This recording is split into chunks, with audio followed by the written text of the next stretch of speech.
What's up, everyone? Welcome to Power Play with CJ. I'm just going to offer my thoughts on the U.S. World Junior Evaluation Camp roster that came out today. Kind of go piece by piece through it, and one big piece of information, opinion, something that came up last week. Just start talking about a few notable names. I think the three goalies will be Thatcher Demko, Boston College. He'll be the number one. Alex Djokovic from the Plymouth Whalers will be the number two, and I think Brendan Burke will make it over Brandon Halverson for the number three spot. That's the goaltend situation. It's Demko's spot to lose, and I think he'll do just fine. In terms of the forwards, usual suspects. I think the most intriguing name on the team is Austin Matthews. 2016 draft eligible forward. That's definitely a guy that is going to be making some noise. Kid from Arizona. Definitely one of the more intriguing players in the world right now. Another name that comes up is Ryan McGinnis. Usually when you leave USA Hockey's U.S. development team, they blackball you from the program, and he did just that going to the Kitchener Rangers last season, but he's going to be at the evaluation camp. Again, Sonny Milano, Turgeon, I like a lot of these guys, and you've heard me talk about a lot of them ad nauseum. Having said that, looking at the defenseman Anthony Florentino, fan of the power play, West Roxbury, Massachusetts. You guys check out my interview. Providence College, Buffalo Sabres prospect. Really, really, really nice kid. He's played little hockey with old CJ once or twice. Again, can't say enough good things about him and his family. A lot of returning players, McCoshin, what's it, Santini. Just looking at the roster right now. And then, then a couple new names on there. Scott Savage, kid from California.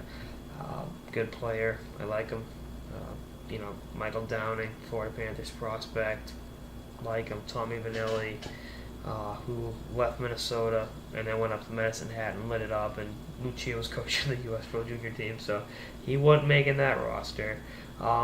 That's that. There's one glaring notable, actually two on defense. Anthony D'Angelo, who went to the December camp and the August camp last year as a 17-year-old, and this year is as a draft eligible defenseman. I think with him the red flags scared them off, and just because you're not into this camp doesn't mean you won't make the team. Let's call it what it is. That happens every year. Guys come out of nowhere and crack the lineup. So the D'Angelo situation, that might be to kind of squeeze his head a little bit, which I think is fine. You're talking about an 18, 19-year-old kid, that's far off the course. The other notable omission, I should say, to not sound like I'm an uneducated shithead, Noah Hannafin, the 2015 draft eligible defenseman, Norwood, Massachusetts native, and the big pissing contest is, will he be at Boston College next year? I tweeted, and I took a lot of shit for tweeting it, that I heard that the USA Hockey was holding it over his head that they would blackball him from international tournaments if he chose to leave the development team and go to BC. I was lambasted for it. I was called an idiot. And then I kind of backed off the statement. I heard it. I was just tweeting what I heard, and then I had to do a kind of damage control piece. But I'm looking at it now. Now, with the McKinnis situation I just talked about, now it's starting to come to fruition, and the McGinnis situation kind of contradicts my point, but something smells fishy here. And again, you can't say, well, they don't take 17-year-old kids. They're taking Austin Matthews as an underager, and you look at other 2015 draft eligible guys, Kyle Connor from the Youngstown Phantoms, Jack Eichel, who's one of my favorite players, and who else? There's one other one. Brennan Carlo from the Tri-City Americans. So, riddle me what's going on right now. I'm just saying, I'm not saying I'm right with this, from my sources, right? But something's up.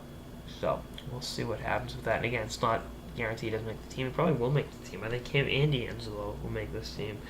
But, we'll see what happens. And, I don't want to be right with this one, but I just might be. And a few people might owe me an apology. But again, I just tweeted what I heard. I heard from a pretty reliable source. So, you want to lambast me, but that's what I do. I get people talking. But I heard it from a respectable person with Hannafin, so we'll see what the situation is. But, again, it could be much ado about nothing, or it could be a sign of a bigger kind of screw job going on with USA Hockey, but we shall see. Anyway, that's what I got in this episode of the Power Play with CJ. Stay tuned for episodes throughout the off season and beyond. Later, guys.